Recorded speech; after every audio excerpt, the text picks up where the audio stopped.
Alhamdulillah berjumpa kembali pada malam hari ini dan semoga kita semua selalu dalam limpahan rahmat dari Allah Subhanahu wa taala, tentunya lewat rahmat Al-Qur'an. Dan mudah-mudahan juga malam hari ini menjadi malam penuh berkah dan kemuliaan dari karamatul Qur'anil Karim. Nah, insya Allah tadabbur kita pada malam hari ini masih seputar mukjizat asma dan sifat Al-Quran. Dan malam hari ini membawa kita semua berbahagia, tapi juga sekaligus diperingatkan oleh Al-Quranul Karim. Luar biasa, Al-Quran ini seimbang. Basyiran wa nadhiran. Al-Bashir wa nadhir. Itulah sifat, kalau tidak salah, sifat keempat Al-Quran yang akan kita bahas pada malam hari ini. Setelah kita menuntaskan setidaknya sebagian daripada asma Al-Quran, pada malam hari ini kita juga masih melanjutkan bahasan sifat Al-Quran. Tentu masih ingat maksud dan tujuan kenapa kita membahas materi ini, tadabbur asma dan sifat Al-Quran. Karena kalau ingin mendapatkan banyak manfaat dari Al-Quran, maka cara pandang kita terhadap Al-Quran mesti benar. Ya. Begitu juga ketika kita ingin berinteraksi dengan Al-Quran dengan benar, maka kita harus mengenal sifat Al-Quran yang benar juga. Dan itu juga yang seharusnya kita terapkan dalam Asmaul Husna. Dan dalam ilmu al-asma wa sifat, kita nggak boleh menyebut nama Allah selain dari nama yang sudah Allah tetapkan untuk dirinya. Tidak bisa ngarang. Begitu juga kita tidak boleh sembarangan melekatkan predikat atau sifat kepada Allah dengan sifat yang tidak sesuai dengan apa yang sudah Allah tetapkan. Nah, memang apa untungnya? Ya, untung sekali kalau kita nggak mengenal asma Allah seperti yang Allah ajarkan, nanti doa-doa kita tidak akan sampai. Karena semua doa pasti melalui asma'nya. Tidak ada doa yang tidak menyebut asma Allah. Tetapi dari sekian banyak doa yang kita harapkan dalam kehidupan kita yang sangat bergantung kepada Allah itu, akan semakin banyak sekali kebahagiaan, keselamatan, bahkan kemuliaan dan keberkahan-keberkahan hidup lainnya kalau kita memanggil Allah, menyebut Allah dengan sesuai namanya, dan kemudian berinteraksi dengan Allah sesuai dengan sifat-sifatnya, sehingga Allah akan sayang sama kita. Misalnya nih,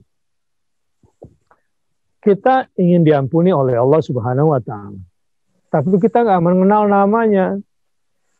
Ghafir, yang maha mengampuni dosa. Ghafur, yang maha banyak mengampunkan dosa-dosa kita. Ghaffar, yang maha tidak pernah berhenti mengampunkan dosa-dosa kita. Kita bisa putus asa hidup ini.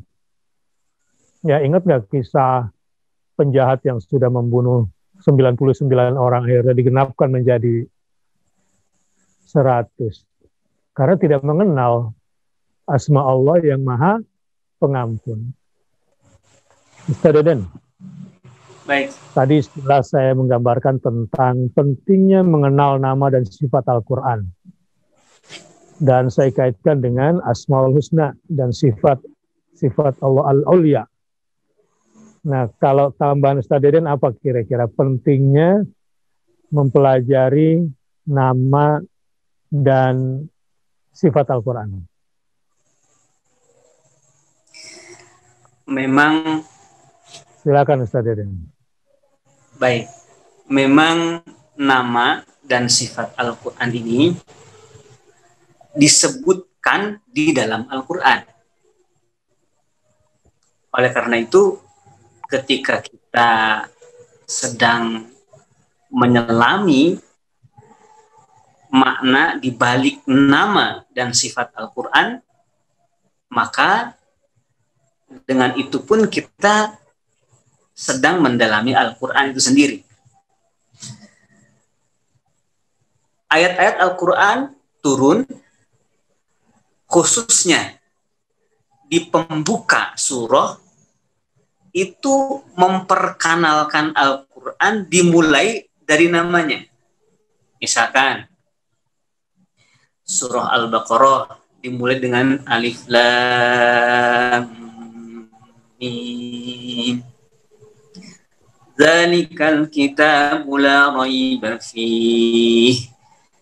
Jadi sebelum surah Al-Baqarah ini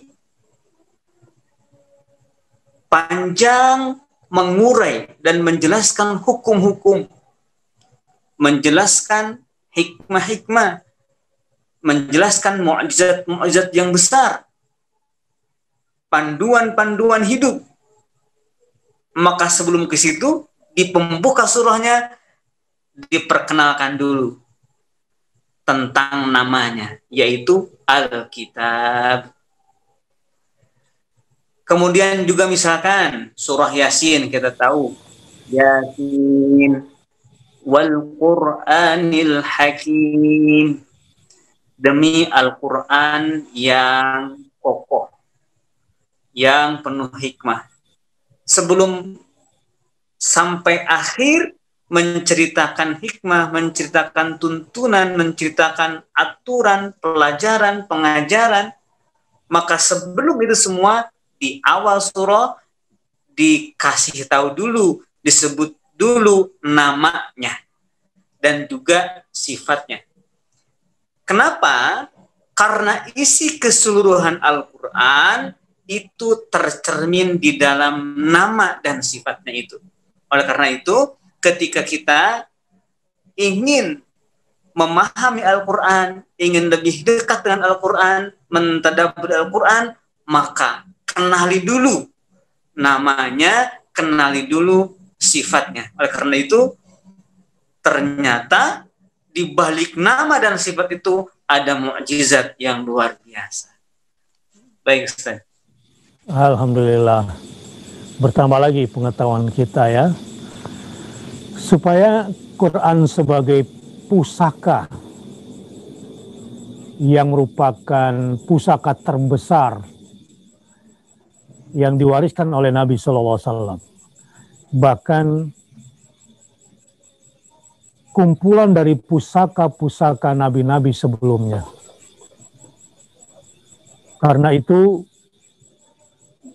untuk menggunakannya, untuk mendapatkan banyak manfaatnya, kita mesti mempelajarinya. Ini tidak seperti ilmu matematik, fisika, geografi, atau apa saja. Karena totally secara keseluruhan berbeda. Nah, karenanya bukan cuma sekadar metode dalam pengertian akademik. Ada yang terlibat. Hati, pendengaran, dan penglihatan.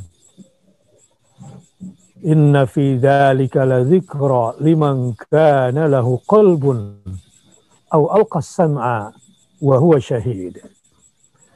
Al-Quran hanya bisa menjadi reminder, pengingat bagi orang yang kalbunya dalam keadaan hidup, telinganya dalam keadaan tunduk, dan pandangannya dalam keadaan menjadi saksi.